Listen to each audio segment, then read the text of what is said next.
જે સેક્ટરના સ્ટોક બંને છે સૌથી પહેલાં ટાટા કમ્યુનિકેશન પર જે કોટક ઇન્સ્ટિટ્યુશનલનો રિપોર્ટ આવ્યો છે તેમના પર વિગત લઈ લઈએ તો સેલ કોલ તેમણે આપ્યો છે લક્ષ્યાંક 1525 પ્રતિ શેરના તેમના તરફથી કરવામાં આવ્યા છે. તેમનું માનવું છે FY27 સુધી ખાસ કરીને ડેટાની આવક જે છે તે કંપની બમણું કરવાનું લક્ષ્ય રાખી રહી છે અને સાથે જ એબિટાની વાત કરી લઈએ એબિટા માર્જિન જે છે તે 23 થી 25% પર પાછા આપણને રહેતા દેખાઈ શકે છે અને મોટાભાગની વધતી આવક જે છે તે ખાસ કરીને ડિજિટલ પોર્ટફોલિયો દ્વારા આવતી દેખાઈ શકે છે. તેમ છતાં આઉટલુક જે છે થોડું ઘણું નબળું લાગી રહ્યું છે તેને કારણે તેઓ સેલ કોલ આપી રહ્યા છે તો ટાટા કમ્યુનિકેશન પર નજર રાખવાની રહેશે.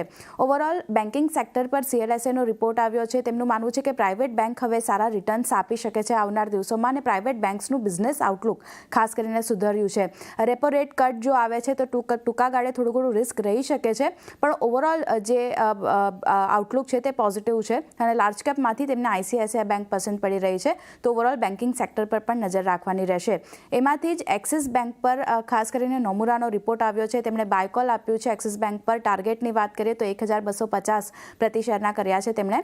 તેમનું માનવું છે કે રિટેલ લેન્ડિંગ બિઝનેસ જે છે તેના જે હેડ છે સુમિત બાલીએ જે રાજીનામું આપ્યું છે, અગાઉ પણ બેન્કિંગ બ્રાન્ચના જ હેડે રાજીનામું આપ્યું હતું તો આજે ટોપ મેનેજમેન્ટમાં જે ફેરફાર થઈ રહ્યા છે તેના ઉપર ખાસ તેઓ નજર રાખી રહ્યા છે અને ખાસ કરીને રિટેલ બેન્કિંગ ડિવિઝનના જે મેનેજમેન્ટ ફેરફાર થઈ રહ્યા છે તેના ઉપર ખાસ નજર છે.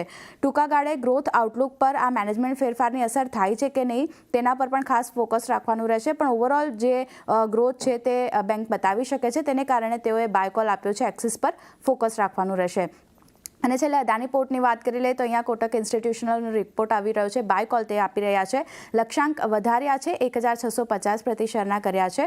તેમની માનવું છે કે નબળી શરૂઆત હોવા છતાં પણ FYTD એટલે કે ફાઇનાન્શિયલ યર ટુ ડેટની વાત કરીએ તો 2024માં કંપનીનું આઉટ પરફોર્મન્સ જે છે તે આપણને યથાવત રહેતું દેખાઈ રહ્યું છે અને માર્જિનમાં આગળ પણ બૂસ્ટ જોવા મળી શકે છે અને લાંબા ગાળા સુધી કંપનીનું પ્રદર્શન જે છે તે આપણને સારું રહેતું દેખાઈ શકે છે એને કારણે તેઓએ બાયકોલ અદાની પોર્ટ પર આપ્યો છે તો અદાની પોર્ટ પર પણ ખાસ ફોકસ રાખવાનું રહેશે. તો ખાસ કરીને બેન્કિંગ